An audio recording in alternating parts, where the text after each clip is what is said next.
So, ang complex number pag in absolute value mo is makukuha mo ang apparent power. And our complex power is the phasor form lang ng apparent power na yon, na kung saan made up of the real part siya tsaka imaginary part. Kumbaga phasor form siya. For example, 5 cosine t. Pag inano mo yan, r angle theta mo sa calc yan. O sabihin natin 5 angle 4. Ayan. So, 5 plus 0i. Ito yung pagkakaiba ng apparent sa complex power. So, yung real power mo, ang real power is, ang gumagastos lang yan is si resistor.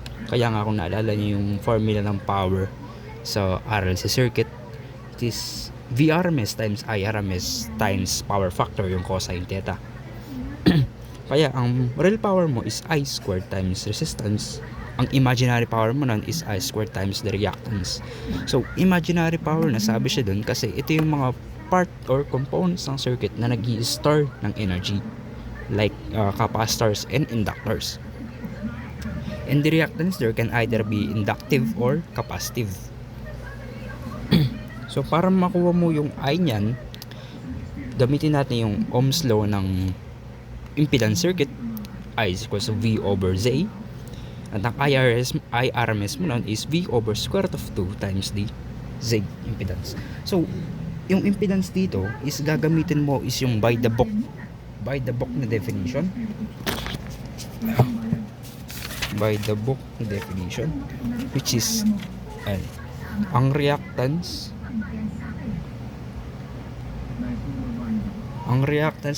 is the square root of the resistance plus yung difference ng mga capacitance mo, which in this case ang inductive reactance natin is equal lang sa inductor mismo. Since kita mo yung given na source mo is Vs is equal to 5 cosine t. So cosine t siya, cosine t, emphasis on the t lang. So it means na yung omega mo doon, yung angular velocity mo doon is equal to 1 lang. Kaya ang ending XL is simply equal to your L. Positive reactive inductance is simply equal to inductance. So ang ending na yun, salpak natin yung part na to, yung IRMS.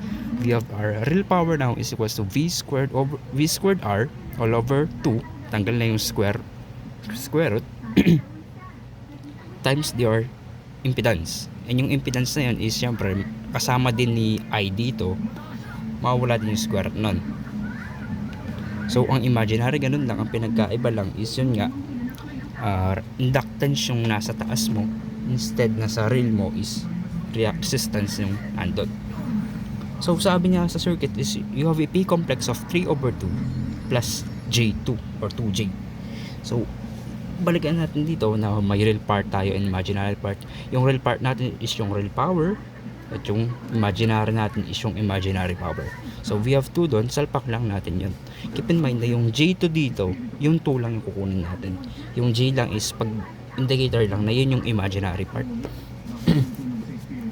Kaya nga natanggal na yung square root from ng formula ng impedance, giving us 3 over 2 is equal to our voltage peak V ay 5 squared times R all over 2 tapos yung impedance. So multiply tayo ng 2, mawawala yung 2 ng P complex, P real, yung 2 dito tsaka yung 2 doon, giving us 3 is equal to 25R all over R squared plus L squared. Similarly, sa kabila, tanggalin din natin yung 2 sa baba. Let's multiply 2 pa rin. We're giving us 4 is equals to 25L all over R squared plus L squared. So, una kong napansin dito is parang same sila ng base. Ito mo, may 25 all over R squared plus L squared ka sa parehong formula. So, therefore, let's equate this. Mag-divide tayo ng R dito, mag-divide tayo ng L dito, giving us 3 over R and 4 over L naman sa kabila. And they are equal.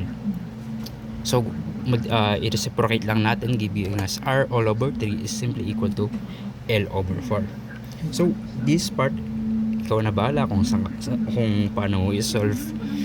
So, you can either solve for resistance first, giving us R is equals to 3 over 4 times L, or L is equals to 4 over 3 times R.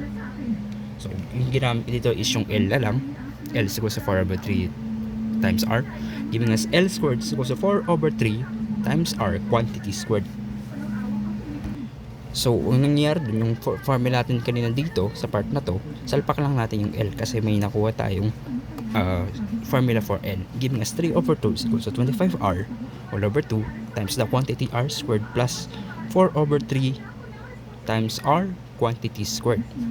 So, ang magandang gawin dito is, calculate mo na, 3 over 2 alpha 25 times R, 2 times R squared plus 4 over 3 yun, L. Tama ba? Giving us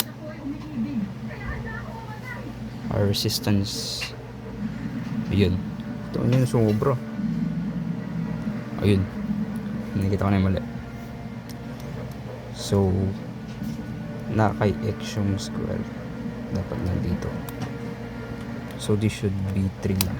Full number yung nakukuha dito. Ayun. So, in that case, salpak lang natin yung R dito, giving us L is simply equal to 4.